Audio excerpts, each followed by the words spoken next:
역대상 5장입니다.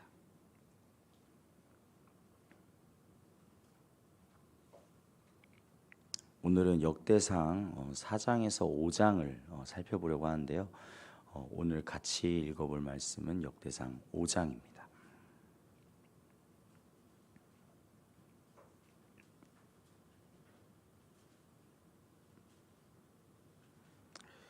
제가 처음 읽고 마지막을 같이 합독해서 읽도록 하겠습니다. 이스라엘의 장자 르우벤의 아들들은 이러하니라. 르우벤은 장자라도 그의 아버지의 침상을 더럽혔으므로 장자의 명분이 이스라엘의 아들 요셉의 자손에게로 돌아가서 족보의 장자의 명분대로 기록되지 못하였느니라.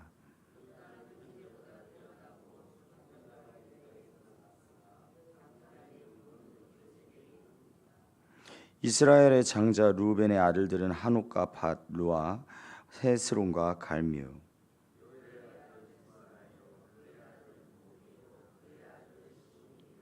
그의 아들은 미가요, 그의 아들은 르아야요, 그의 아들은 바알이요.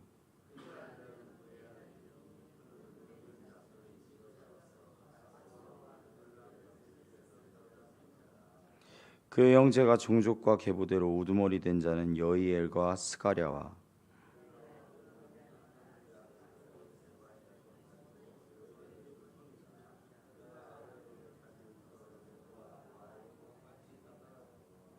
또 동으로 가서 거주하면서 유브라데 강에서부터 광야 지경까지 다다랐으니 이는 길앗 땅에서 그 가축이 번식함이라.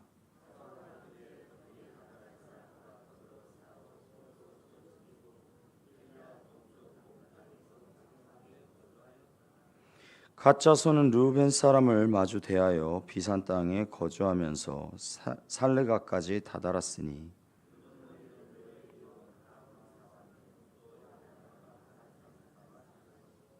그 조상의 가문의 형제들은 미가엘과 무슬람과 세바와 요레와 야간과 시아와 에벨 7명이니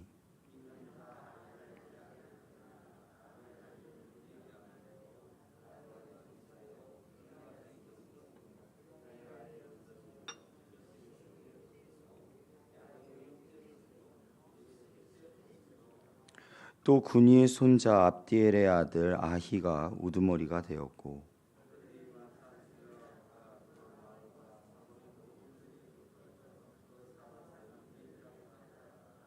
이상은 유다 왕 요담 때와 이스라엘 왕 여로보암 때의 족보에 기록되었더라.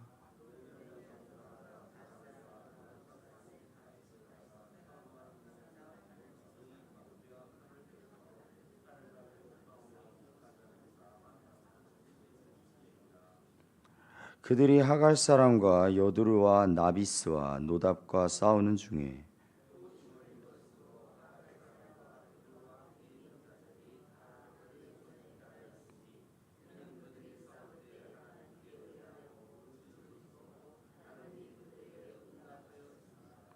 그들이 대적의 짐승 곧 낙타 5만 마리와 양 25만 마리와 나귀 2천 마리를 빼앗으며 사람 10만 명을 사로잡았고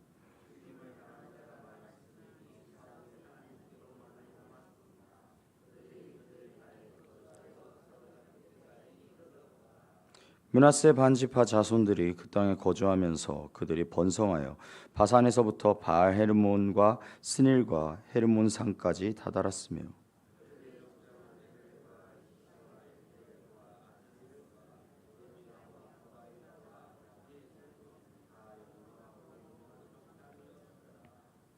그들이 그들의 조상들의 하나님께 범죄하여 하나님이 그들 앞에서 멸하신 그 땅 백성의 신들을 가늠하듯 섬긴지라.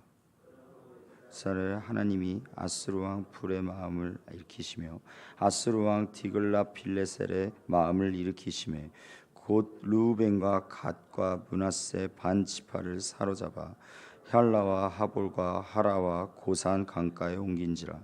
그들이 오늘까지 거기에 있으니라. 아멘. 이것은 살아계신 하나님의 말씀입니다. 아멘. 오늘의 제목 띄워주시면 감사하겠습니다. 네, 방송실 오늘의 제목 띄워주시면 감사하겠습니다. 네, 다 같이 읽어보도록 하겠습니다. 시작. 다시 시작하는 하나님의 백성 이야기. 오늘 그러니까 이제 어제부터 이제 시작이 되었죠. 어제부터 이제 역대상이 시작이 되었습니다. 근데 역대상의 이 이야기는요. 언제 기록이 되기 시작하였냐면 바로 포로가 된 이스라엘 백성들이 이제 70년의 징계가 다 마무리가 되어지고 이제 다시 돌아왔을 때 이제 성벽을 재건하고 성전을 다시 깨끗하게 하고 이제 원활한 이 이스라엘의 나라가 이제 작동이 되기 시작할 때 그때에 이 역사를 다시 쓰기 시작하였다는 거예요. 아니 왜 갑자기 역사를 다시 이렇게 쓰고 있는가? 역사를 바꾸려는 것인가? 아니에요. 역사를 바꾸려는 것이 아닙니다. 역사는 그대로 기록이 되어집니다. 그런데 그 역사에 무엇을 중점적으로 보고 무엇을 중점적으로 나아가느냐, 그것을 약간 다르게 본다라는 사실이죠. 그렇기 때문에 열왕기서와 그리고 역대서는 극명한 차이가 한 가지가 있으니 그것이 무엇이냐면 열왕기서 같은 경우에는 10명의 열왕기서 같은 경우에는 그 이스라엘과 북이스라엘과 남유다의 왕들에 대해서 빠짐없이 기록이 되어 있다면 역대서 같은 경우에는 바로 이 유다 지파의 정체성을 위해서 유다 지파의 정체성이 어떻게 확립되었는지를 그거를 잘 보여주는 대목으로 역대서가 기록이 되어 있다라는 사실을 기억해 주셨으면 좋겠습니다. 그런 의미에서 이 역대서를 살펴보면 될 것 같은데요. 오늘 우리가 본 이 역대상 4장부터 이 5장 말씀에서는요, 정말 중요한 말씀이 기록이 되어 있습니다. 그것이 무엇이냐면 바로 역대상 4장의 1절부터 10절까지 어떤 말씀이 있냐면 바로 유다의 후손들에 대해서 기록이 되어 있다는 것이죠. 이 역대서가 시작되고부터 지금 이스라엘 민족들의 이 지파별로 지금 계속해서 그 지파의 후손들에 대해서 이야기를 하고 있는데, 이 특히 유다의 자손에 대해서 이야기하고 있는 이것이 왜 중요하게 여기지느냐? 바로 이 유다의 자손을 통해서 누가 나죠? 바로 다윗이 생기고 다윗이 그 왕위를 받고 그 다윗을 통하여서 후에 예수 그리스도의 족보까지 이어지기 때문입니다. 그렇기 때문에 이 유다 이 족보를 통하여서 그 자신들이 세운 그 왕에 대한, 이게 하나님이 세워주신 왕, 하나님이 이렇게 이스라엘 백성들 가운데 정말 하나님의 뜻을 구하고 하나님의 뜻 가운데 이러한 왕을 세워주셨다라고 하는 정체성을 바로 이 역대상에서 살펴보게 되었다라는 것이죠. 그리고 여러분도 잘 아시겠지만 역대상 4장에는 되게 유명한 말씀이 있습니다. 그것이 무엇이냐면 역대상 4장 9절에서 10절 누구의 내용이죠? 바로 야베스에 대한 내용이 바로 여기에 기록이 되어 있지요. 족보가 갑자기 나오고 있는데 그 족보가 나온 데서 뜬금없이 야베스의 이야기가 나오고 있다. 그런데 그 야베스의 이야기를 통하여서도 하나님께서 이 이스라엘 백성들에게 주신 축복, 이스라엘 백성들에게 주신 그 놀라운 축복의 현장을 바로 이 야베스를 통하여서도 이렇게 이루어주셨다라는 것을 보여주는 단편적인 부분 중에 하나라는 것이죠. 그렇기 때문에 이 유다의 족보, 유다의 자손들에 대한 족보는 결코 평범하지가 않다라는 것입니다. 하나님 앞에 온전히 나아가는 그러한 이스라엘 민족들의 다시 한번 이 이스라엘 민족들이 자기의 고국 땅으로 돌아왔을 때 자기들의 정체성을 다시 한번 확립시켜주는 그러한 놀라운 하나의 과정이라고 볼 수가 있습니다. 이후에 역대상 4장 이 유다의 자손 이후에는 이제 또 다른 자손들의 족보가 이제 나오게 되는데, 오늘 우리가 살펴본 역대상 5장에 보면은 바로 르우벤의 자손에 대해서 나오고, 그리고 가세 자손, 그리고 므낫세 반 지파의 자손들에 대해서 이야기를 해주고 있다는 것입니다. 르우벤은 누구냐면 바로 이스라엘 즉 야곱의 장자였습니다. 첫 번째 아들이었죠. 원래는 장자의 명분을 르우벤이 받았어야 했습니다. 그런데 역대상 5장 1절의 말씀에 보면은 1절과 2절의 말씀에 보면은 이 르우벤의 장자의 명분, 이 르우벤의 장자의 명분을 르우벤은 받지를 못합니다. 왜냐하면 바로 이 르우벤은 아버지의 침상을 더럽혔기 때문입니다. 아버지의 침상을, 즉 아버지의 아내와 그렇게 동침하게 되는 사건이 일어났었기 때문에 아버지의 침상을 더럽혔으므로 장자의 명분을 받지 못하는 그러한 상황에 이르게 되었다라는 것입니다. 그런데 여기에서 되게 재미있는 말씀이 하나가 더 있습니다. 무엇이냐면 1절의 말씀, 르우벤이 장자의 명분을 받지 못하였다라고 말하고 난 다음에 그 다음에 2절에 보면은 무엇이 기록되어 있냐면 바로 이렇게 기록되어 있지요. 다 같이 2절을 한번 읽어보도록 하겠습니다. 역대상 5장 2절입니다. 다 같이 읽어보겠습니다. 시작. 유다는 형제보다 뛰어나고 주권자가 유다에게서 났으니 장자의 명분은 요셉에게 있느니라. 르우벤이 장자의 명분을 받지 못하였습니다. 그런데 갑자기 2절의 말씀에 누가 또 등장을 해요? 유다가 등장한다는 거예요. 왜일까요?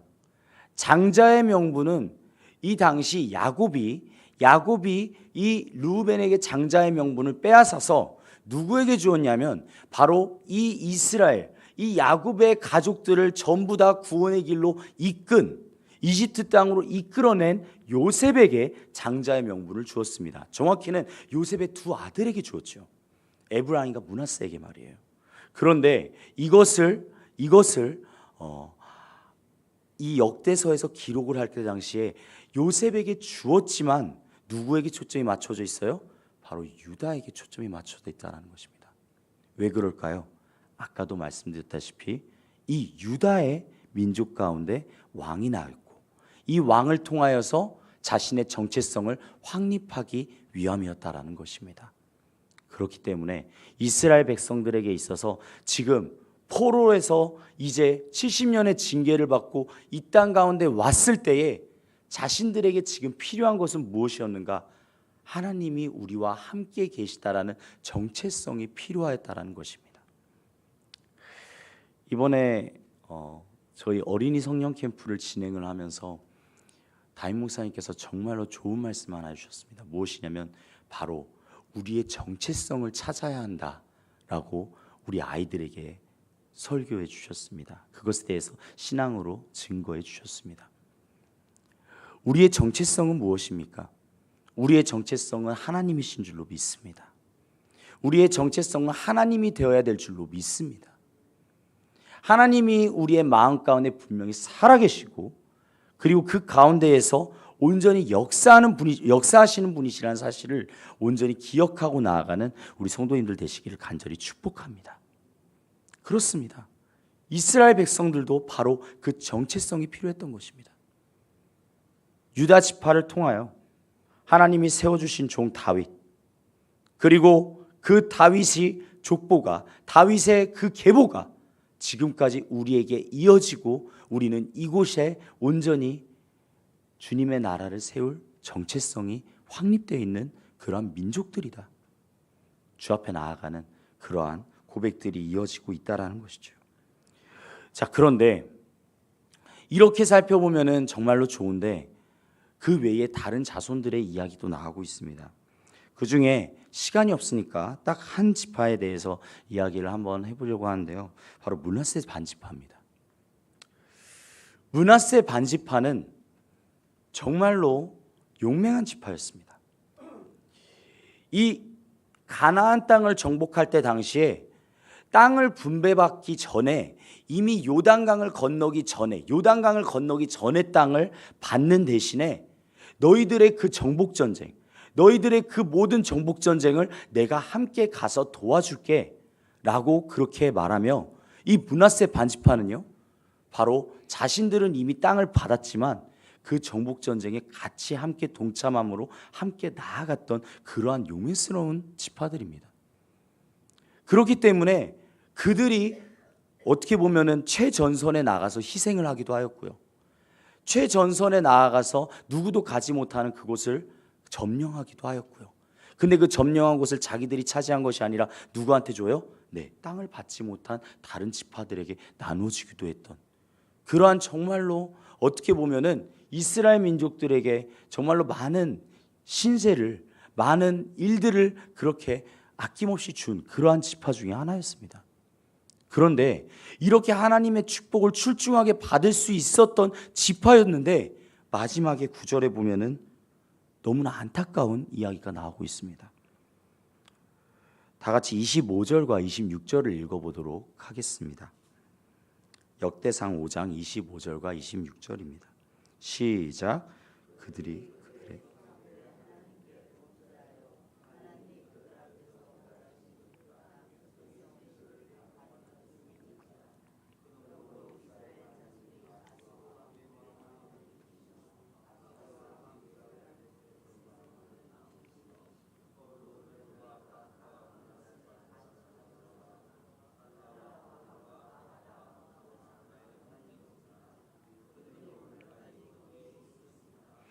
아멘. 그렇습니다. 이 25절과 26절의 말씀 전에 보면요, 이 므낫세 반지파가 얼마나 용맹스럽고 얼마나 유명한 하나님의 뜻을 따라 나아갔었는지를 보여주는 대목들이 23절과 24절에 분명하게 기록되어 있습니다. 그런데 그들의 조상들의 하나님께 범죄하게 된 거예요. 그 후손들이. 하나님이 그들 앞에서 멸하신 그 땅 백성의 신들을 가늠하듯 섬겼다라는 거예요. 우상 숭배하였다는 것입니다.